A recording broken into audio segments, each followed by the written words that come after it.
Halo Sobat YouTube, Assalamualaikum warahmatullahi wabarakatuh. Hai Sobat, gimana kabarnya? Saya berharap Sobat sekalian sehat selalu.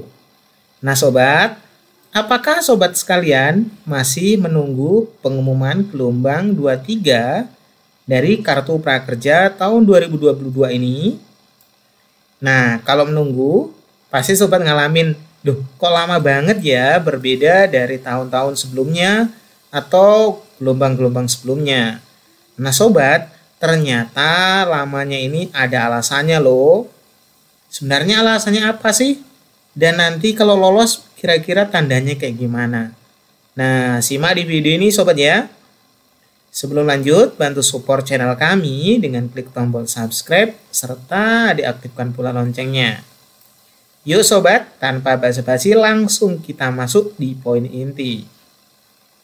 Pertama Sobat, kita lihat dulu hasil dari ibaratnya balasan dari pihak prakerja ketika kita ngisi sebuah keluhan atau kendala di platform Kartu Prakerja. Sobat juga bisa langsung ibaratnya kirim pesan ke sana supaya Sobat bisa dapat informasi yang lebih real dan detail. Alasan pertama coba kita lihat seperti ini Sobat. Hai Sobat Prakerja, terima kasih telah mengisi form pengaduan di website layanan program Kartu Prakerja. Saya Adel, dengan senang hati akan membantu menginformasikan sehubungan dengan pertanyaan Bapak mengenai status kelolosan gelombang 23. Mohon maaf, kami sarankan Bapak untuk menunggu terlebih dahulu proses evaluasi yang sedang berjalan dan melakukan pengecekan secara berkala di dashboard prakerja yang dimiliki. Jika lolos, maka akan muncul informasi pada dashboard dengan nomor kartu prakerja dan Bapak juga akan mendapatkan notifikasi berupa SMS. Artinya, alasan pertama kenapa hingga saat ini belum juga dilakukan pengumuman, yang pertama memang sekarang ini lagi tahap evaluasi, atau kalau Sobat lihat di video saya sebelumnya, balasan dari Sobat Kartu Prakerja itu nggak sedang dievaluasi ya, tapi randomisasi ya. Artinya kayak sedang diacak untuk menentukan mana yang lolos. Itu yang pertama. Di poin pertama ini untuk randomisasi, Sobat perlu tahu bahwa di gelombang ini atau tahun ini itu ada daerah prioritas loh Sobat. Sehingga untuk randomisasi itu lebih sulit dibanding biasanya. Sehingga nanti ada daerah yang diseleksi, daerah mana dulu yang mau didulukan gitu ibaratnya, yang mau diloloskan. Karena ada daerah tertentu yang memang diprioritaskan. Sehingga wajar ya kalau memang sedikit lebih lama. Tapi kita kan pasti nunggunya nggak sabar ya Sobat. Sama, saya juga nggak sabar kok nunggunya. Nah, selain ini apa lagi? Nah, kita langsung lihat aja poin berikutnya Sobat. Ini masih sama ya, kita disuruh nunggu. Nah, seperti ini nanti pasti dapat notifikasi katanya. Ini kita bahas nanti ya. Sebenarnya dari tanda apa aja sebenarnya bisa lihat lolosnya. Nanti kita taruh di terakhir aja ya.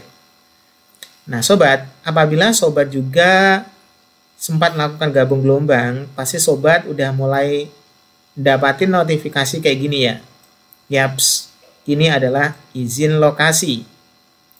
Di Kartu Prakerja model terbaru sekarang ini, sekarang diperlukan sebuah izin untuk akses lokasi website atau perangkat kita.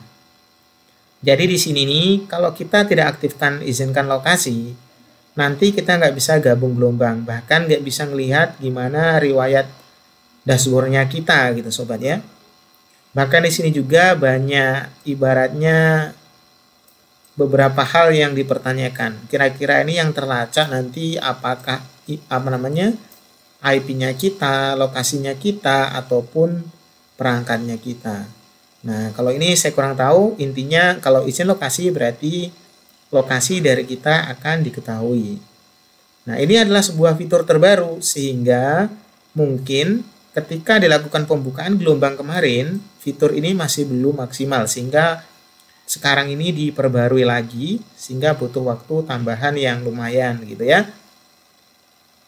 Kemudian apabila Sobat perhatikan ternyata apabila kita mau gabung gelombang, itu untuk ibaratnya masuk via PC atau laptop sekarang itu nggak bisa. Kita harus masuk via HP ya. Walaupun ada sebagian laptop yang bisa, tapi ketika nanti ujung-ujungnya kita harus foto muka itu via HP. Karena kita harus foto langsung wajahnya kita untuk fitur terbaru. Sehingga fitur terbaru selain ini, ada ini ya sobat.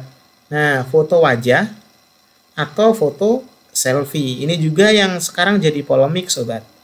Maksudnya gimana? Kemarin awalnya kita itu hanya disuruh foto wajah, yang penting kelihatan wajahnya kayak gini ya.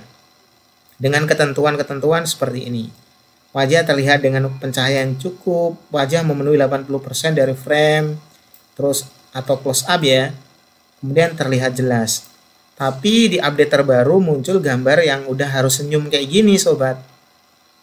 Tapi kenyataannya banyak teman-teman kita, bahkan di daerah saya itu banyak yang menggunakan, kan di KTP itu ada fotonya ya, itu di-upload. Kenapa? Sebenarnya itu kan nggak boleh, kita harus upload foto terbaru. Tapi ketika kita ngupload foto terbaru, banyak sekali kendalanya.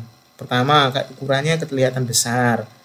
Kemudian yang kedua ditolak karena ada keterangan kalau nggak salah itu terdeteksi 2 wajah kalau nggak salah. Sehingga ketika dites upload foto dari KTP-nya kita sendiri, ini KTP kita sendiri gitu ya, itu ternyata berhasil. Sehingga banyak teman-teman yang bingung udah terlanjur ngupload pakai itu gimana gitu. Sementara sekarang ada panduan baru bahwa harus fotonya kayak gini ya, kayak mbak yang ini yang lumayan cantik ini sobat ya.